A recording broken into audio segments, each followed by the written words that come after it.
तो hello guys, स्वागत है फिर से एक नए ब्लॉग में। और आज मैं बताने वाली हूँ आप सबको ओरछा के बारे में। तो आप सब ओरछा के बारे में ज़्यादातर जानते भी होंगे और कुछ लोग नहीं जानते होंगे। तो मैं आज आपको ओरछा के बारे में बहुत सारी जानकारी देने वाली हूँ और बता देती हूँ कि इतनी भीड़ क्यों लगी हुई है, क्यों इतने लोग यहाँ आए हुए हैं और क्या होते हैं पुख नक्षत्र जो इतने लोग यहाँ आते हैं। तो मैं आप सबको पूरी जानकारी दूंगी। तो सबसे पहले आप मेरे वीडियो को लाइक कर दीजिए और चैनल को सब्सक्राइब कर दीजिए ताकि आपको मेरी वीडियो मिलती रहे। आने वाली हूँ राम राजा मंदिर में और आप सबको राम राजा सरकार के दर्शन भी कराने वाली हूँ। तो मैं बता दूं कि बहुत सारे लोग तो ओरछा के बारे में जानते भी होंगे और यहाँ आए भी होंगे और बहुत सारे लोगों को यहाँ की जानकारी भी नहीं होगी और पता भी नहीं होगी। और जिन लोगों को यहाँ के बारे में नहीं पता है मैं उन लोगों को बता देती हूँ कि ओरछा बेतवा नदी के तट पर बसा एक ऐतिहासिक शहर है जहाँ लोग दूर दूर से आते हैं।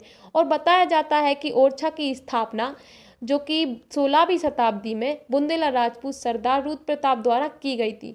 और बताया जाता है कि जो बेतवा नदी है वो 7 धारों में विभाजित होती है जिसका नाम सप्तधारा के नाम से भी जाना जाता है, जहां भगवान राम राजा स्वयं राजा के रूप में विराजमान है। और ये बता दूं कि जो अयोध्या के अलावा ओरछा भारत का एकमात्र स्थान है जहां भगवान राम नगरी के राजा भी कहे जाते हैं। ओरछा को पवित्र हिंदू तीर्थ स्थलों में तीर्थ स्थल माना जाता है। बताया जाता है कि इस मंदिर में भगवान श्री राम की ईश्वर की तरह नहीं बल्कि एक राजा की तरह पूजा की जाती है। और मैं बता दूं कि भगवान मंदिर में नहीं बल्कि रसोई घर में विराजमान है। और इसके पीछे की भी एक कोई कहानी है जो कि 16वीं शताब्दी में राजा मधुकर शाह भगवान कृष्ण के भक्त थे, जबकि उनकी पत्नी रानी कुंवर गणेशी भगवान राम की भक्त थी। ऐसा हुआ था कि जब रानी भगवान को अयोध्या से लेकर आई थी तब राजा द्वारा बनाया गया महल अधूरा था और दूसरी तरफ पुख नक्षत्र की समाप्ति थी, तो इसी रात हो गई थी। और इसीलिए शास्त्रों के अनुसार बताया गया है कि जब दूसरा सबसे पवित्र स्थान रसोई घर को माना जाता है, इसीलिए रानी ने भगवान को रसोई घर में बैठा दिया था। और बताया जाता है पुख नक्षत्र सबसे अच्छा पुख नक्षत्र माना जाता है, इसीलिए दूर दूर से लोग वगैरह यहाँ आते हैं, भगवान के दर्शन करते हैं और अपनी मनोकामनाओं को पूर्ण कर पाते हैं। और आप सामने देख रहे हैं जो मंदिर बना हुआ है वहाँ भगवान राम राजा विराजमान है। और दूसरा मंदिर आपको दिख रहा होगा जो यहाँ पर भगवान के लिए बनाया गया था, लेकिन ये मंदिर कुछ कारणों से पूरा नहीं हुआ तो इसीलिए भगवान को रसोई घर में बैठा दिया गया। और आप देख रहे हैं कितनी भीड़ हो रखी है, दो लोग वगैरह दूर दूर से यहाँ आते हैं, चलकर पैदल चल के आते, वो भी 100 किलोमीटर 200 किलोमीटर 2-2 3-3 दिन से यहाँ पैदल आते हैं। देख सकते हैं कितनी भीड़ हो रखी है और कितने लोग वगैरह आए हुए हैं। मुझे नहीं लग रहा कि भगवान के दर्शन अब मिलना मुश्किल है क्योंकि इतनी भीड़ है। और अंदर जाना तो आपको दिख ही रहा होगा कितने लोग हैं यहाँ पर, कितनी भीड़ लगी हुई है। पूरा दिन लग जाएगा तो भी यहाँ दर्शन नहीं मिल पाएंगे क्योंकि दिन भर खड़े रहना पड़ेगा लाइन में। और आप देख रहे हो कितनी बड़ी लाइन लगी हुई है और हजारों लोग यहाँ आए हुए हैं दर्शन के लिए, जो कि अंदर जाना मुश्किल है। सामने दिख रहे 2 पिलर सावन भादो हैं। कहा जाता है कि एक समय था जब दोनों एक हो जाया करते थे।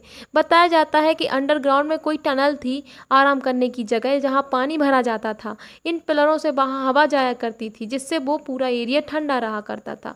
और बताया जाता है कि राम को राजा के रूप में और हरदौल को भगवान के रूप में पूजा जाता है। तो आज मैं वहीं जाने वाली हूँ। हरदौल मंदिर बना हुआ है जो कि बता दूं कि जब किसी की शादी या विवाह होता है तो पहला कार्ड राजा को दिया जाता है, यानी पहला कार्ड हरदौल को दिया जाता है। और ये 2 भाई हुआ करते थे, पहले भाई इनसे बड़े थे और ये छोटे थे। यही राजभार संभालते थे और प्रजा भी सुखी हुआ करती थी। लेकिन कुछ लोगों ने फूट डालकर उनके भाभी के हाथों से इनको जहर खिलवा दिया था और इनके जाने के बाद राज तबाह हो जाता है क्योंकि यही राजभार संभालने वाले थे। और एक बात और बता देती हूँ कि हरदौल को ओरछा के आसपास के गांव के लोग या ओरछा के लोग अपनी माँ का भाई और अपना मामा मानते हैं। तभी तो जब किसी की शादी होती है तो पहला कार्ड इनको ही दिया जाता है, तब किसी की शादी होती है। तो आप देख रहे होंगे कितना प्यारा लग रहा है, यहाँ पर लोग वगैरह बैठे हैं और ये फूलबाग बोलते हैं। यहाँ पर अगर कोई दर्शन करने आए तो फूलबाग से सबसे पहले दर्शन राम राजा के किए जाते हैं, फिर यहाँ पर दर्शन किए जाते हैं। तो यहाँ पे भी आया जाता है। और मैं बता दूँ इनकी समाधि भी है जहाँ पर मैं आपको दूसरे वीडियो में बता दूंगी, जो कि आप देख सकते हैं कितना अच्छा लग रहा है और कितना प्यारा भी लग रहा है।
आपको दिख रहा होगा ये सामने कुछ कटोरी टाइप से, बर्तन टाइप से बना हुआ है।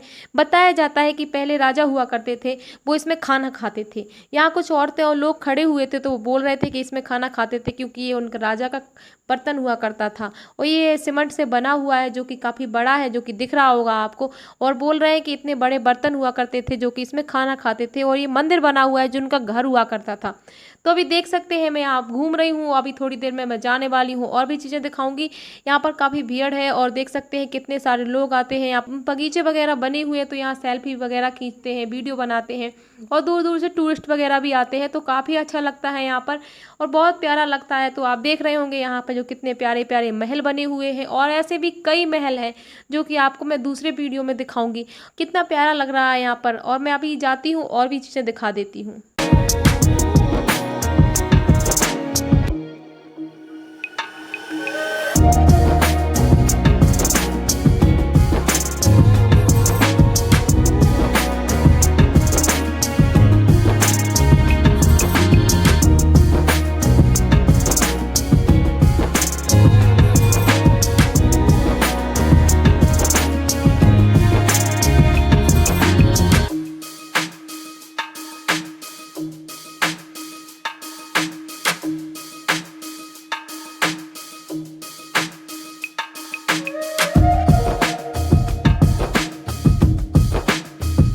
देखिए मंदिर में भोजन के लिए भंडारे भी होते हैं कि अगर दूर दूर से लोग वगैरह आते हैं और भूखे रहते हैं तो यहाँ पर भोजन ग्रहण कर सकते हैं, क्योंकि कुछ लोग यहाँ पर भंडारे कराते हैं और ये हमेशा भंडारे होते रहते हैं। तो यहाँ पर लोग लाइन से लगे हुए हैं और भोजन करने के बाद वो फिर घर जाते हैं। तो कई लोग दूर दूर से आके, कई किलोमीटर दूर से चलने के बाद, कई दिनों के बाद यहाँ आ पाते हैं। मंदिर में दर्शन करने के बाद फिर भोजन यहाँ कर लेते हैं। तो कोई भी इंसान आए और यहाँ पर भूखा नहीं जा सकता। अगर किसी को भूख लगी है तो यहाँ भंडारे में खाना खा सकता है। तो देख सकते हैं भगवान के मंदिर का दरवाजा है जहाँ से अंदर जाते हैं, फिर इसके बाद भगवान का मंदिर मिलता है, फिर उसके अंदर से भगवान के दर्शन करते हैं। तो मैं आपको दर्शन के वीडियो अगले वीडियो में बताऊंगी। सामने एक मंदिर दिख रहा होगा जो कि भगवान हनुमान जी का है। बता दूं कि इनके दर्शन के बिना भगवान राम के दर्शन अधूरे होते हैं।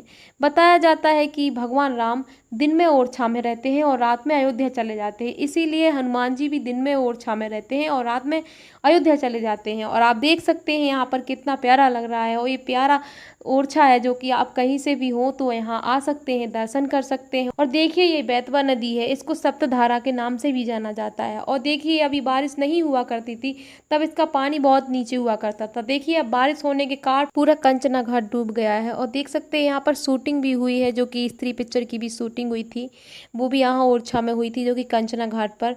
और यहाँ पर कई फिल्मों की शूटिंग भी हो चुकी है। ये टूरिस्ट इलाका है तो काफ़ी अच्छा लगता है। और देखिए पुल पर कैसे लोग वगैरह फोटो वगैरह वीडियो बना रहे हैं, और कितना प्यारा लग रहा है यहाँ पर। और बहुत जा रही है नदी, बहुत भरी हुई है, और जो छोटा वाला पुल है वो तो डूब चुका है। तो देख सकते हैं कितनी लहरें जा रही हैं। और एक बात और बता देती हूँ कि कुछ औरतें यहाँ आई थी जो कि पुख लगे हुए थे, पुख नक्षत्र दर्शन करने के लिए भगवान राम राजा के। तो यहाँ पर नहाने के कारण वो बह गई और अचानक पानी ज़्यादा हो गया था, इसलिए बह गई हैं। तो सबसे गुजारिश है कि कोई भी यहाँ आए या कोई यहाँ स्नान करे या नहाए तो आराम से नहाए और सावधानी से, क्योंकि यहाँ पर पानी ज़्यादा हो जाता है तो लोग वगैरह बह जाते हैं। इसीलिए सबसे गुजारिश है कि कोई भी आए तो अच्छे से नहाए और भगवान राम राजा के दर्शन करे, क्योंकि वो रात में दर्शन के लिए जल्दी जल्दी नहाया उनने, और बारिश ज़्यादा हो जाने के कारण पानी नदी में ज़्यादा आ चुका था, इसीलिए वो बह गई। इसीलिए सबसे गुजारिश है कि कोई भी अच्छे से यहाँ पर आए और अच्छे से नहाए। मेरी सखी मंगल गौरी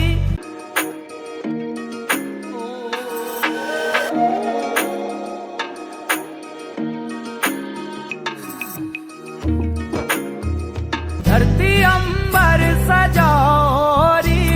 देखिए ये जामना नदी है जो कि यमुना नदी के नाम से भी जानी जाती है। और देखिए कितना बड़ा पुल है और बहुत बड़ी नदी है यहाँ पर। और अभी छोटा वाला पुल था जो डूब चुका है, ये बड़ा वाला पुल है और ये पहले नहीं था, अब बन गया है तो यहाँ से आ जाते हैं, वरना बारिश के मौसम में ये बंद हो जाया करता था। और अगर भगवान राम राजा के दर्शन करना है तो मैं दूसरी वीडियो में आपको फुल वीडियो में बता दूंगी और दर्शन भी करा दूंगी। तो आप सबने भगवान राम राजा का मंदिर देख ही लिया है, और अगर दर्शन करना है तो मैं दूसरी वीडियो बता दूंगी। जब तक के लिए सबको राधे राधे। सब्सक्राइब जरूर कर देना सब लोग।